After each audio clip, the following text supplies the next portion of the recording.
우리가 지금 살펴보고 있는 요나는 요나가 선포한 메시지가 아니고 요나와 요나를 둘러싸고 있는 상황을 통하여서 우리에게 교훈과 메시지를 주고 있는 독특한 선지서입니다. 다른 선지서들은 그 선지자가 선포한 메시지를 통해서 우리가 받는데 교훈을 받는데 이 요나서는 요나와 요나의 상황을 통해서 하나님께서 계속 우리를 가르치신다는 것이죠. 그래서 어제는요.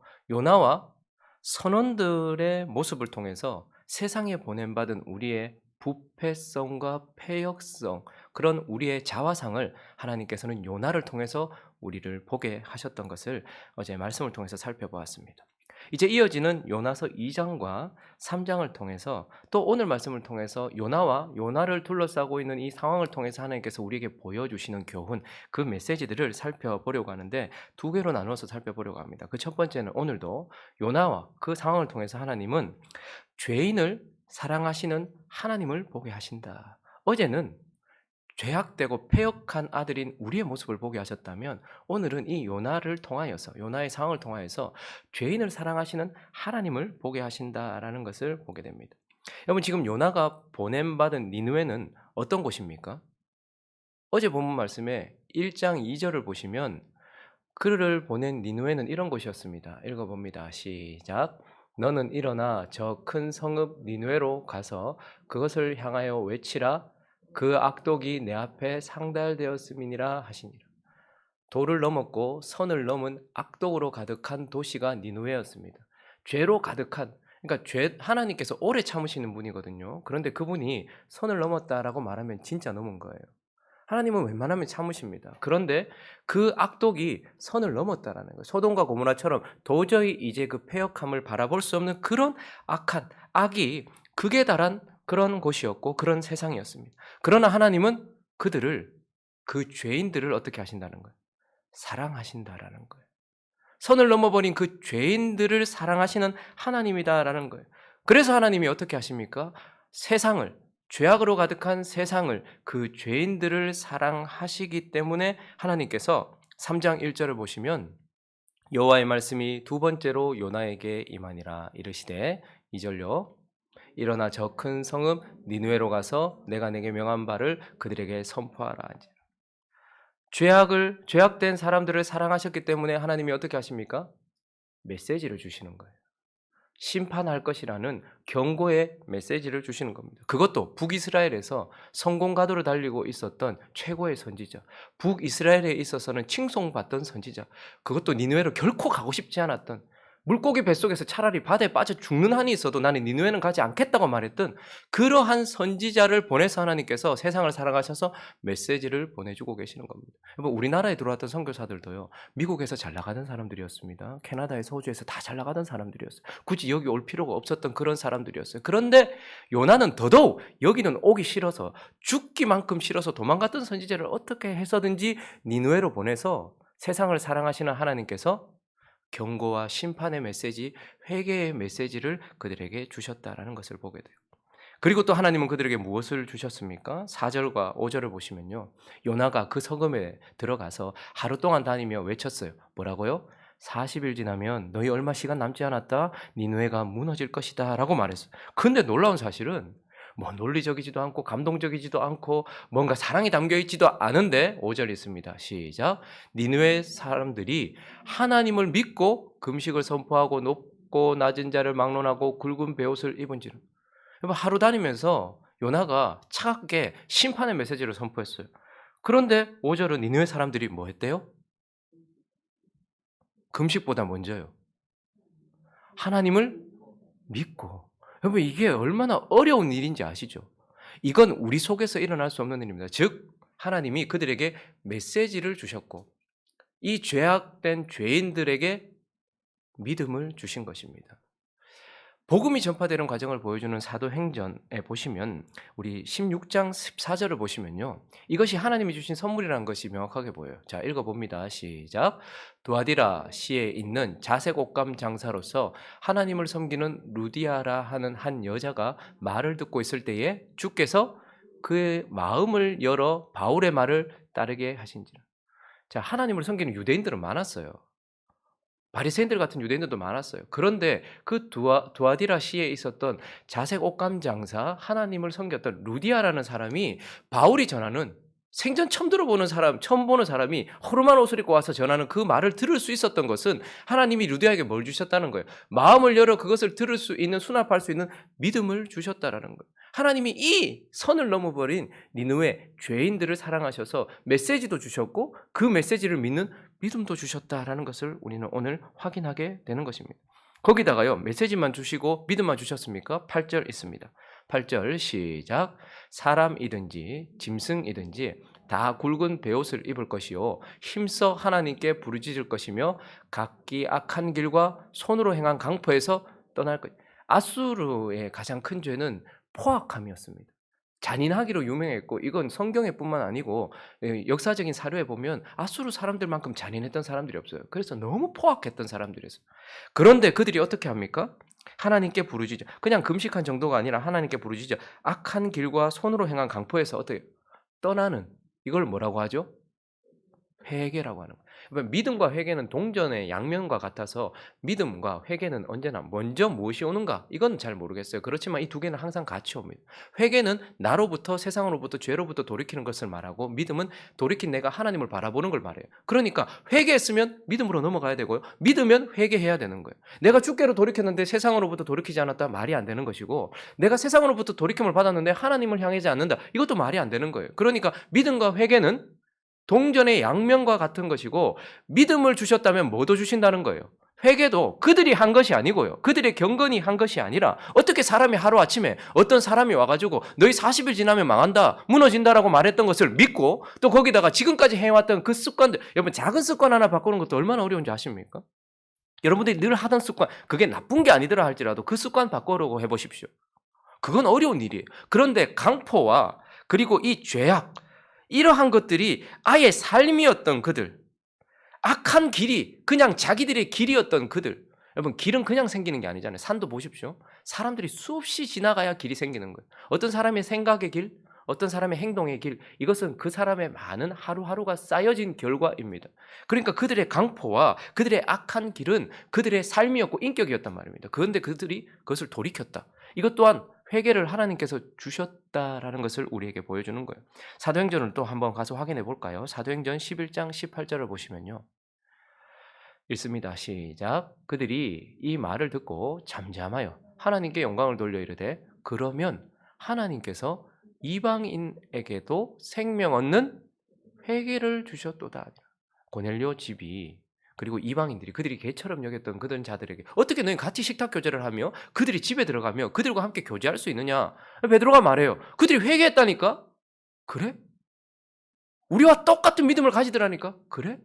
그러면서 그들이 내린 결론이 뭐냐면 하나님은 이방인이라도 하나님께서 회개를 주시는 은혜의 하나님이구나. 그래서 그들도 우리가 받았던 것처럼 회개를 하나님께 받았구나라는 것을 확인하는 장면이거든요. 그러니 하나님은 이 악한 죄인인 니느웨에게 메시지도 주시고 믿음도 주시고 뭐도 주셨다는 거예요. 회개도 주셨다라는 거예요. 그랬더니 하나님께서 오늘 3장 10절 마지막 절에 또 무엇까지 주셨는지 읽어볼까요? 시작. 하나님이 그들이 행한 것 곧 그 악한 길에서 돌이켜 떠난 것을 보시고 하나님이 뜻을 돌이키사 그들에게 내리리라고 말씀하신 재앙을 내리지 아니하시니라. 재앙을 내리겠다라고 말씀하셨던 하나님이 그들이 악한 길에서 떠나 뜻을 돌이켜서 그들에게 내리리라고 하신 재앙을 내리지 않는 것. 여러분 이것은 하나님의 백성, 하나님의 이름으로 일컬음 받는 하나님의 백성들에게 주어진 커다란 특권입니다. 역대하 7장을 가보시면요. 14절을 읽어봅니다. 시작. 내 이름으로 일컫는 내 백성이 그들의 악한 길에서 떠나 스스로 낮추고 기도하여 내 얼굴을 찾으면 내가 하늘에서 듣고 그들의 죄를 사하고 그들의 땅을 고치. 참 은혜되는 말씀이잖아요. 악한 길에서 떠나 스스로 낮추고 기도하여 내 얼굴을 찾으면 하늘에서 듣고 그들의 죄를 사하고 그들을 고치고 재앙을 거두겠다라는 거잖아요. 근데 그 앞에 첫째 줄은 뭘 얘기합니까? 정확하게 누구? 내 이름으로 일컫는 내 백성. 그러니까 사하심, 용서하시면 하나님의 백성들이 가지고 있었던 특권입니다. 저와 여러분이 그래서 기도하고 저와 여러분이 그래서 세상 가운데 서 있을 때 우리만 가지고 있는 특권처럼 생각을 했어요. 근데 하나님이 내 이름으로 일컫는 내 백성에게 하시던 행동을 그 악한 니느웨 누구도 인정하는 이건 진짜 인간이야다라고 말하는 그 죄인들이 스스로 회개하고 돌이키면 그들에게도 하나님께서 회개를 받으시고 용서함을 주신다라는 것을 말씀하시면서 하나님은 죄인들도 니느웨도 사랑하시는 하나님이다라는 것과 디모데전서 2장 4절에서 말하는 것처럼 하나님은 모든 사람, 하나님은 저와 여러분만 사랑하시는 게 아니라는 거예요. 교회만 사랑하시는 게 아니라는 거예요. 모든 사람이 구원을 받으며 진리를 아는 데에 이르기를 원하셔서 그 악한 죄인에게도 메시지를 주시고 또 그들이 믿을 수 있도록 믿음을 주시며 또 그들이 돌아설 수 있도록 회개를 주시고 회개한 그들에게 용서를 주시는 이 요나를 통하여서 패역한 죄인을 사랑하시는 하나님을 우리는 보게 된다라는 것입니다. 그리고 오늘 본문 말씀을 통하여서 하나님은 또한 요나와 그 상황을 통해서 아들을 사랑하시는 하나님을 보게 하십니다. 패역한 아들을 사랑하시는 하나님.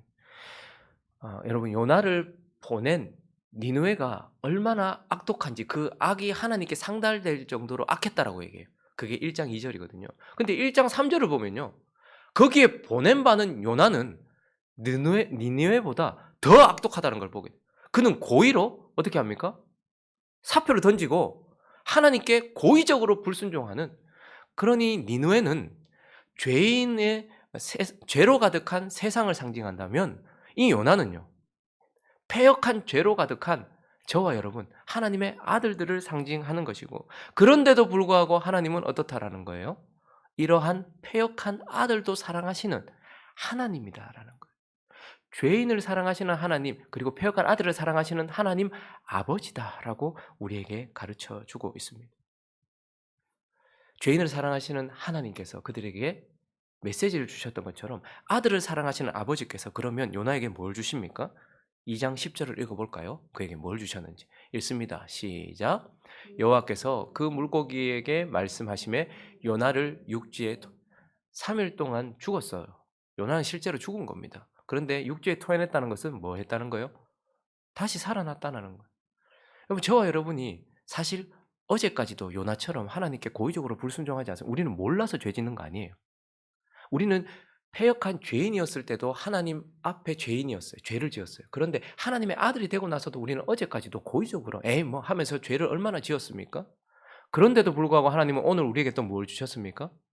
부활 생명을 주시는 거예요. 여전히 저와 여러분 속에 새 생명을 주시는 거예요. 그런데 이 요나에게 주신 이 새 생명, 이 부활 생명이 요나가 그 앞에 10절 위에 나오는 2절부터 9절까지 나오는 그 기도 때문에 그가 회개했기 때문에 하나님께 새 생명 주신 겁니까? 많은 사람들이 요나서 2장의 요나의 기도를 회개라고 생각을 합니다. 근데 진짜 그가 회개한 것입니까? 요나서 2장에 나오는 기도를 회개라고 생각을 하고 회개했더니 하나님께서 육지에 그를 토해내서 다시 생명을 받았다 이렇게 생각합니다. 그러나 그는 사실 회개한 것 아닙니다. 이 기도를 자세히 보시면 이 기도는요. 회개의 기도가 아니고 형식적인 유대인들, 형식적인 기도예요. 한번 나중에 한번 살펴보시면 제가 한번 2절은요. 그러니까 이 기도는 어떤 기도냐면 유대인들이 성전에 올라갈 때 드리던 노래들 있잖아요. 찬양, 시편. 성전에 올라갈 때 그냥 너무 익숙하게 우리가 처음 교회 나오면 사도신경 그리고 마지막에 주기도문 뭐 신앙 고백하는 것처럼 늘 뭐 어떤 교회는 처음 예배를 드릴 때 찬양하는 것처럼 늘 드리던 찬양이 있잖아요. 그들이 유대인으로서 성전에 올라갈 때 드리던 그 시편을 그냥 그대로 인용한 겁니다. 2절 요나서 2장 2절 말씀은 시편 120편 1절을 인용했고요. 요나서 2장 3절은요. 시편 42편 7절을 그대로 인용했고요. 요나서 2장 4절은요. 시편 31편 22절을 그대로 인용했고요. 요나서 2장 5절은 시편 69편 1절을 그대로 인용했어요. 그리고 요나서 2장 7절은 시편 142편 3절 그리고 시편 18편 6절을 그대로 인용했어요. 8절은요. 시편 31편 6절을 그대로 인용했고요. 요나서 2장 9절은 시편 116편 17절 그리고 시편 3편 8절 말씀을 그대로 인용한 거예요. 그러니까 마치 우리가요. 우리 오랫동안 신앙생활하는 사람들, 모태신앙들 툭 치면 그냥 사도신경 나오고 툭 치면 주기도문 나오고 주보 설교 제목만 봐도 아 오늘 본문이 여기고 또 이런 이야기 하겠구나 아는 것처럼 그는 늘 익숙하게 하던 형식적으로 성전에 올라갈 때 부르던 그 노래를 지금 뱃속에서 어떻게 하는 거예요? 물고기 뱃속 그대로 인용해서 그냥 그것을 부르고 있는 형식적인 기도를 드리고 있다라는 거예요. 그리고 그 내용도요. 이 기도는 잘못된 기도입니다. 여러분 지금 그가 하나님께 불순종했어요. 그래서 그 때문에 선원들도 다 죽을 뻔하고 바다에 혼란이 일어났어요. 풍랑이 일어났어요. 그래서 결국 바다에 던져져서 그는 죄의 삭슨 사망이니까 죽어야 되잖아요. 그런데 그가 지금 그렇게 하나님 앞에 악독한 선원들이 어떻게 신한테 그럴 수 있냐? 너가 섬기는 신한테 어떻게 그럴 수 있냐? 그렇게 말할 만큼 큰 죄를 지었어요. 그러면 이 상황에서 그가 이 죄 때문에 물고기 뱃속에 들어갔으면 여기서 드려야 될 기도는 어떤 기도입니까? 회개 기도해야 되잖아요. 그리고 그가 받는 고난은 뭐 때문에 받는 고난이에요? 불순종, 죄 때문에 받는 고난이잖아요. 그런데 그가 내가 받는 고난으로 말미암아 여호와께 불러 아뢰되 이 시편 120편 1절은요. 의인이 순종하다가 받는 고난 속에서 외쳤던 기도예요. 그러니까 지금 그가 인용하고 있는 이 부분들은요. 의인들이 하나님의 말씀에 순종하다가 그 순종 때문에 받는 고난 그 속에서 외쳤던 기도란 말입니다. 근데 지금 요나는 불순종해서 자기에게 온 죄의 결과인데 그러한 것들을 인용해서 마치 자기가 의인인 것처럼 그렇게 하고 있는 잘못된 기도예요. 거기다가 여기서 기도는 회개 기도여야 합니다. 근데 지금 그가 무슨 기도하고 있어요? 9절에 보면 나는 뭐 함으로? 감사하는 목소리로 주께. 지금 그가 여기서 감사하기도 하고 있어요. 틀린 기도란 말입니다. 그러니까 이 기도는 형식적으로 내용도 맞지 않고 형식적으로 틀린 기도이고 여러분 3일 동안 있었거든요. 그 3일 동안 그 요나가 2절부터 9절까지 단 8절의 기도를 했는데 이 8절의 기도에 가장 반복되는 단어가 뭐예요, 여러분? 내가, 나. 이 8절에만 해도 22번 나라는 말이 반복돼요. 자추구적이고 육신적인 기도. 그러니까 요나는요. 3장에 나오는 니느웨 사람들의 회개와는 전혀 상반되는 이건 회개도 아니고 기도도 아닌 형식적이고 틀렸고 육신적인 회개 기도를 하고 있었단 말입니다. 그런데 3장에는 보면 니느웨 사람들은 정말로 회개했어요. 그러니까 그것과 상반되는 그런 모습이었음에도 불구하고 2장 10절을 다시 한번 보실까요? 2장 10절에 그랬는데도 여호와께서 요나와 상관없이 그 물고기에게 말씀하시며 요나를 육지에 토해내면서 부활 생명을 주셨다는 거예요. 여러분 저와 여러분이 오늘도 육신의 생명도 있지만 호흡이 붙어 있지만 주님이 주신 부활 생명으로 영생을 살아가고 있잖아요. 그런데 오늘 아침에 눈을 떠서 하나님이 주신 영생의 생명을 오늘도 받은 이유는 저와 여러분이 어제의 죄를 회개하고 돌이키고 하나님 앞에 올바른 삶을 살았기 때문이 아니고 하나님이 패역한 아들이지만 저와 여러분을 여전히 사랑하시기 때문에 주신 새 생명 때문이라는 거예요. 하나님은 여전히 패역한 아들도 사랑하시는 아버지다라는 거예요. 그래서 새 생명을 주셨죠. 그리고요. 3장으로 넘어가면요. 또 뭐까지 주십니까? 또다시 3장 1절과 2절을 보시면 여호와의 말씀이 두 번째로 여러분 왕은 같은 말을 두 번 반복할 이유가 없습니다. 절대 그런 자가 아닙니다. 한 번 왕이 선포하면 끝이에요. 그런데 두 번째로 요나에게 임하니라 이르시되 뭐라고 합니까? 2절 시작 일어나 저 큰 성읍 니느웨로 가서 내가 내게 명한 바를 그들에게 선포하라. 또다시 사명을 다시 허락해 주세요. 그럼 저와 여러분이 오늘도 복음 전파의 사명, 예배의 사명, 주님과의 교제의 사명 뭐 이런 사명들을 받는 이유도 우리가 잘해서가 아니고요. 하나님이 패역한 아들이지만 여전히 우리를 사랑해서 이 사명을 다시 주신다라는 것을 우리는 보게 됩니다. 그리고 또 하나님이 패역한 아들이지만 요나를 사랑하신 것처럼 저와 여러분을 사랑해서 또 뭘 주십니까? 새 생명도 주시고 또 다시 사명도 주시고 또 가장 귀한 건 뭐죠? 구원의 길을 여전히 요나를 통해서 보여주시고 구원을 요나를 통해서 이루세요. 여러분 요나는 어제도 말씀드렸던 것처럼 모든 성경에 나오는 선지자들과 대비되는 모두 다 하나님 앞에 순종하면서 그의 삶을 드렸던 선지자들의 삶이 있어요. 잠깐 고민을 하던 선지자들은 있어요. 그런데 요나만 하나님께 고의적으로 불순종했던 패역한 선지자입니다. 거기다가요. 요나만 유일하게 자기의 메시지를 듣는 사람들이 회개하지 않기를 바라는 악독한 선지자였어요. 모두 다 심장이 끊어지는 마음으로, 이 장기가 끊어지는 마음으로 제발 돌아오기를 바라고 유대인들이든 이방인이든 돌아오기를 바라면서 선포했는데, 요나는 절대 오지 않기를 바라면서 선포했던 그런 선지자예요. 그런데 놀랍게도 구원의 비밀이 그를 통해서 보여져요. 구원은 비밀입니다. 근데 구원을 어떻게 받습니까? 죽었다가 3일 만에 부활한 자의 말을 믿고 회개하는 자들이 구원이 있어요.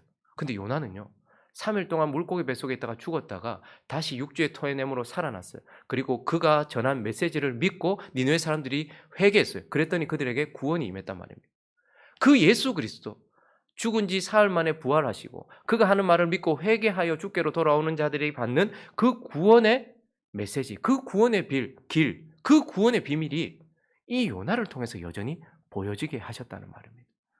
오늘도요, 교회가 사실 정부보다 더 부패했고요, 교회가 사실 세상보다, 기업보다 별반 다를 게 없음에도 불구하고 여전히 하나님은 구원의 길을 요나 같은 저와 여러분을 통해서 보여주고 계시는 거예요. 그리고 3절도 한번 보십시오. 요나가 여호와의 말씀대로 일어나서 니느웨로 가니. 여러분, 저 같으면 요나 안 보냅니다. 야, 사람이 니밖에 없나? 거룩한 천사를 보내든지, 아니면 편지를 보내든지, 아니면 저 거룩하게 잘 순종하는 선지자를 보내든지 그렇게 하겠죠. 그런데 굳이 하나님은 또다시 요나를 니느웨로 보내서 결국은 요나를 통해서 니느웨가 구원받도록. 저기 착한 사람들 많잖아요. 세상에 나가 보십시오. 우리보다 더 좋은 사람들 많아요. 근데 굳이 하나님은 우리를 통해서 세상을 구원하시려고 하는 요나에게 하나님은 구원을 그에게 두심으로써 하나님이 우리를 얼마나 사랑하시는지를 보여주세요. 그리고요, 하나님은 열매와 상급도 그에게 주셨다라는 거예요. 패역한 요나이지만, 패역한 아들이지만 하나님은 그를 사랑하셔서 새 생명도 주셨고 또 사명도 주셨고 구원도 그에게 두셨어요. 그리고 마지막으로 열매와 상급까지도 있어요. 여러분, 정말 마음없이 저는 요나가 3장에 잘못 사역했다라고 생각합니다. 왜냐하면 3절을 한번 보세요. 요나가 여호와의 말씀대로 일어나 니느웨로 가니라. 니느웨는 얼마나 사역해야 되는 곳이에요?